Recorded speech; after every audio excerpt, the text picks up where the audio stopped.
Alright, so things are starting to come together with the wall tent. As you can see from my chimney pipe here, I do have a stove in there now.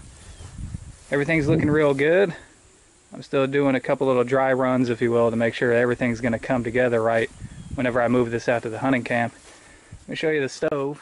This is the Winnerwell Nomad stove. You might be able to see it burning away in there. There's a cool window in the front so you get a little bit of ambiance. It is a stainless steel stove and it seems to be working pretty well. The only thing I don't like about it, it has this cooktop right here. You can take that off and cook right there.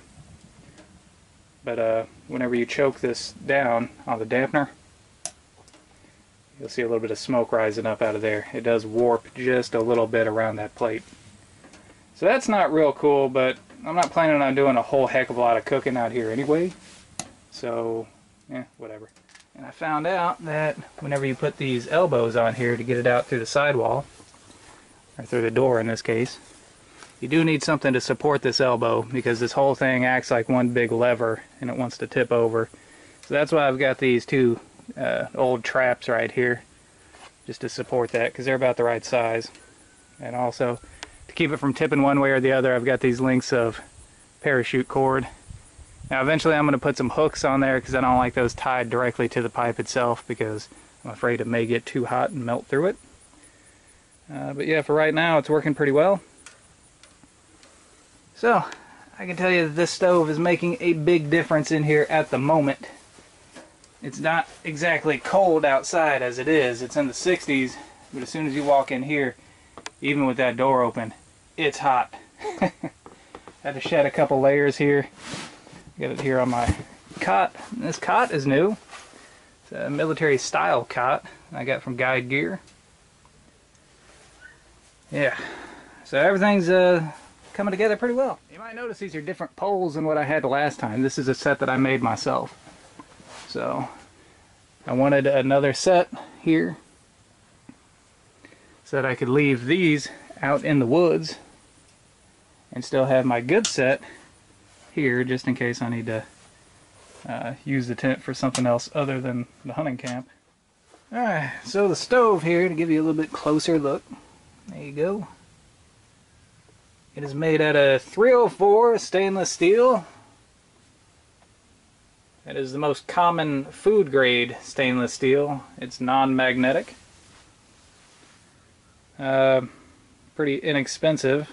Most of the stuff in your school cafeteria was made out of that. Let's give you an idea of the thickness of it. There you go, you can see about how thick that is. And the runtime on here isn't great. I can see a little bit of ember in there, but I got about an hour out of this. And that window smoked up pretty good. So I'm not sure how much ambiance it's actually going to give us. But you have an adjustment here.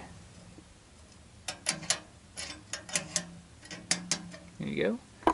And it comes standard with this dampener here, which is nice. The G stove doesn't come standard with that, but it really should, because you really need a dampener on one of these small stoves to keep the heat inside and keep it from just all going out through your chimney pipe. Yeah, so far I'm pretty happy with this. The stove weight is about 20 or 25 pounds. I had to add the elbow section and this section of pipe right here, and of course the other elbow on that side. But other than those add-ons that I had to get to run it through the sidewall, everything nests inside the stove, so it's handy for transport.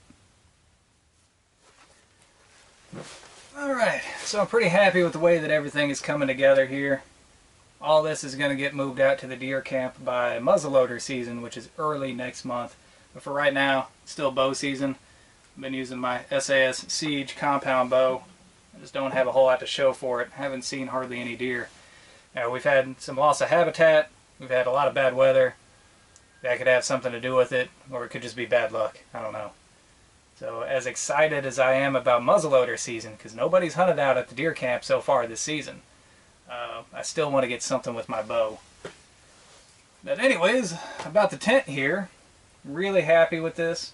I got these new poles that I made. The original ones that came with the tent are untreated. These I painted and added a layer of spar urethane to help keep them more resistant to the weather, because it's pretty wet out there.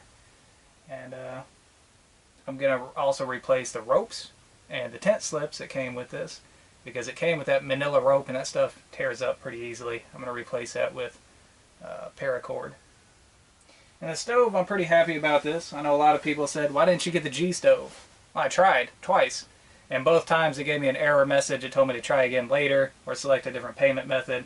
After the second time, I figured that's a sign it's just not meant for me. So I ordered this one. Now, if you're wondering where the Winnerwell stoves are made, they're made in China, and it's clearly a Chinese knockoff of the G stove. In fact, I hear a lot of the accessories are interchangeable between the two. I know for a while this thing was burning me out in here. Now, it's not that cold outside, it's like 65 degrees, but in here it had to be 90 at the very least. Now, it didn't last very long.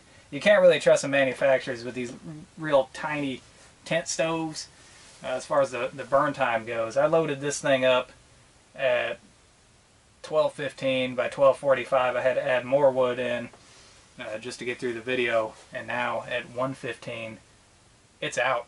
I mean, it's nothing left but ashes and coals. So it's actually tolerable in here now, but I mean, that whole thing, I mean, I added wood in there and it only lasted an hour.